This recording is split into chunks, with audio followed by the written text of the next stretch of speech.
Jantar Mantar, Delhi. Ukraine और रूस के युद्ध में हजारों भारतीय छात्रों का फंसा भविष्य। छात्रों ने प्रदर्शन के माध्यम से भारत सरकार से लगाई गुहार कि हमारा भविष्य अंधकार में, हमारी पढ़ाई रुक गई है, हमें किसी और देश में जाने का अधिकार दे ताकि हमारी रुकी हुई पढ़ाई दोबारा से हो सके। यूक्रेन और रूस के युद्ध में लाखों परिवार बेघर हो गए। वहीं इन दोनों देशों में जो भारतीय रहते थे या पढ़ाई करने गए थे, उनका करियर अब अंधकार में है। भारतीय अब भारत तो वापस लौट आए हैं, पर अब दिल्ली के जंतर मंतर पर वही छात्र प्रदर्शन कर रहे। इनकी मांग है कि हमारी जो पढ़ाई रुक गई थी या हमारा कोर्स बीच में ही छूट गया है युद्ध के कारण, भारत सरकार हमारी पढ़ाई करवाए और हमें रूस को छोड़कर किसी और देश में ट्रांसफर करे ताकि हम अपना कोर्स किसी और देश में जाकर कर सके और अपना भविष्य अंधकार में जाने से रोक सके। और इसी को लेकर हम अपनी आवाज जंतर मंतर से प्रदर्शन के माध्यम से भारत सरकार तक पहुंचाने की कोशिश कर रहे हैं ताकि हमें रोजगार मिल सके। और हमारे परिजनों ने हजारों रुपए का कर्जा लेकर हमारे भविष्य के लिए लगाया था, पढ़ाई भी नहीं हो पा रही है और अपना करियर अंधकार में देख रहा है, इसलिए सरकार हमारी मदद करे। बोक्सपोक छात्र राजीव कुमार तिवारी की रिपोर्ट, दिल्ली। आशीष मांगे गाए सब जय गाथा, जनगण मंगल दायक जय हे भारत भाग्य विधाता। जय हे जय हे जय हे जय जय जय जय हे भारत माता की जय। Daniel Heletskyi Lviv national medical university से हूँ। मेरा सेकेंड ईयर कोर्स कंप्लीट हुआ है और सितंबर से हमारा थर्ड ईयर शुरू होने वाला है। इवेंचुअली हमारा सिर्फ एक ही नीड है और हमें सिर्फ गवर्नमेंट से एक चीज़ चाहिए कि आप हमें ट्रांसफ़र दीजिए। इवेंचुअली आप लोग को भी जानते हैं कि वॉर वाला सिचुएशन है और not just about war, it's all about our social and our like mindset. For studying in a medical degree or any other educational degree, we need a mindset कि जिसमें हम लोग proper, like होता है ना, there's a polite, there should be a solitary environment in which we can just study, right? So that's why, as in, we just want you to give us transfer. It's only because of the war situation, so that we can just continue our the state course. That's all. हमारी problem सिर्फ transfer के regarding है। सोली हमारा concern सिर्फ transfer को लेकर के है।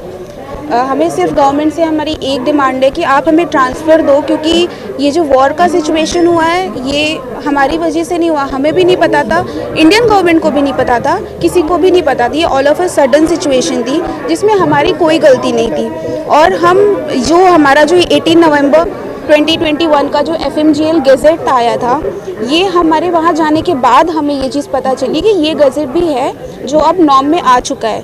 तो इसमें हमारी कोई मिस्टेक नहीं थी। तो हमें बस इतना चाहिए कि आप हमें ट्रांसफ़र अलाउ करिए और हमें कोई अकोमोडेशन को लेकर के, इन सब चीज़ों को लेकर हमें कोई डिमांड ही नहीं है। ये सब चीज़ें जो फॉल्स इन्फॉर्मेशन इधर उधर स्प्रेड हो रही है वो हमारे लिए नहीं है, ना हमने स्प्रेड की है। हमें अकोमोडेशन से लेके कोई मतलब नहीं है, हमें किसी चीज़ से, हमें सिर्फ ट्रांसफ़र चाहिए। और हमारी बस वही एक रिक्वेस्ट है कि आप हमें ट्रांसफ़र अलाउ करिए जिससे हमारा फ्यूचर है वो सिक्योर हो सके। मैं MBBS की छात्रा हूँ। हम यूक्रेन में MBBS करने गए थे 2021 में, लेकिन सबको पता है वॉर के कारण हमें आना पड़ा। एंड हमारे साथ जो दुर्गति है वो ये हुई कि हमें जो है ट्रांसफ़र अलाउ नहीं कर रही है गवर्नमेंट। हम बस हमारी जो डिमांड है वो जायज़ है कि हम बस ये चाह रहे हैं कि हम यूक्रेन ना जाकर दूसरे किसी सेफ़ कंट्री में, जहाँ हमारी जान को खतरा ना हो, जहाँ हम पढ़ाई पर अच्छे से ध्यान दे सकें, वहाँ जाके जो है अपनी पढ़ाई कंटिन्यू करना चाहते हैं। तो गवर्नमेंट से बस यही डिमांड है कि वो एक टाइम एग्जेम्पशन हमें दे, जो उनका 2021 का गैजेट है FMGs के लिए, कि हमें ट्रांसफ़र अलाउ कर दें, क्योंकि हमें यूक्रेन के वॉर जोन में नहीं जाना। हम पढ़ाई पे ध्यान देंगे या पल पल हम अपनी जान को खतरे में डालेंगे। ये गवर्नमेंट से हमारा सवाल है और यही हमारी डिमांड है कि हमें प्लीज़ ट्रांसफ़र दे दिया जाए।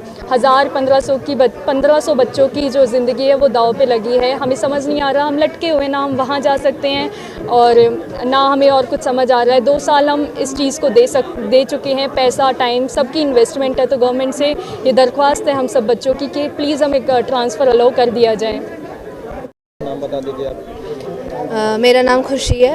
आज आप जंतर मंतर प्रदर्शन करने आई, किस लिए आई, क्या माना है? मैं FMG स्टूडेंट हूँ। हम लोग MBBS पढ़ रहे थे यूक्रेन में, पर अब वॉर की वजह से हमारी जो गवर्नमेंट है उन्होंने हमको वहाँ से ऑपरेशन गंगा के तहत रेस्क्यू करके वो वापस इंडिया लाए। पर अब जब इंडिया लाए हैं तो अब हमारी पढ़ाई का कोई कुछ हो नहीं रहा है, क्योंकि हम वापस तो जा नहीं सकते और यहाँ से बैठे बैठे हम ऑनलाइन पढ़ नहीं सकते ज़्यादा देर, क्योंकि MBBS में क्लिनिकल ज़रूरी है। तो अब हमारी गवर्नमेंट से ये मांग है कि हमारा ट्रांसफ़र अलाउ कर दिया जाए। हमारा ट्रांसफ़र अलाउ नहीं हो पा रहा है, इसीलिए हम लोग यहाँ एकदम फंस चुके हैं। हम यूक्रेन वापस नहीं जा सकते वॉर में, और हम कहीं और ट्रांसफ़र नहीं ले सकते। तो अब हम 2 साल से इंडिया में ही बैठे हुए हैं, ये मांग करते हुए कि कहीं से हमारा ट्रांसफ़र अलाउ हो जाए। क्या लगता है कि यहाँ से आप आवाज़ उठा रहे हैं तो ट्रांसफ़र होगा? हमारी जो मांग है वो काफ़ी साधारण सी मांग है, क्योंकि ये गवर्नमेंट के गैजेट में है कि वॉर के सिचुएशन में कोई कहीं वॉर होता है या कोई सिविल वॉर होता है तो उस सिचुएशन में ट्रांसफ़र अलाउ किया जा सकता है, और ये हमारा राइट टू एजुकेशन भी है। तो ये यहाँ हम आए हैं, हमारे साथ बहुत बच्चे हैं, हम सबको लगता है कि अगर हम ऐसे ही प्रदर्शन करते रहें तो ट्रांसफ़र शायद अलाउ हो पाए। संदीप यादव है। हम लवीव नेशनल मेडिकल यूनिवर्सिटी के छात्र हैं, यूक्रेन में पढ़ने वाले, और हमें ट्रांसफ़र ना मिलने के कारण हम यहाँ फंसे हुए हैं। बाकी जो भी हमारे सीनियर्स हैं वो सब ट्रांसफ़र लेके दूसरी कंट्रीज़ में चले गए हैं, लेकिन हम यहाँ फंसे हुए हैं। क्या लगता है आज यहाँ से आप आवाज़ बुलंद कर रहे हैं तो क्या आवाज़ उठेगी आपसे? लगता तो है कि कुछ होगा। मैं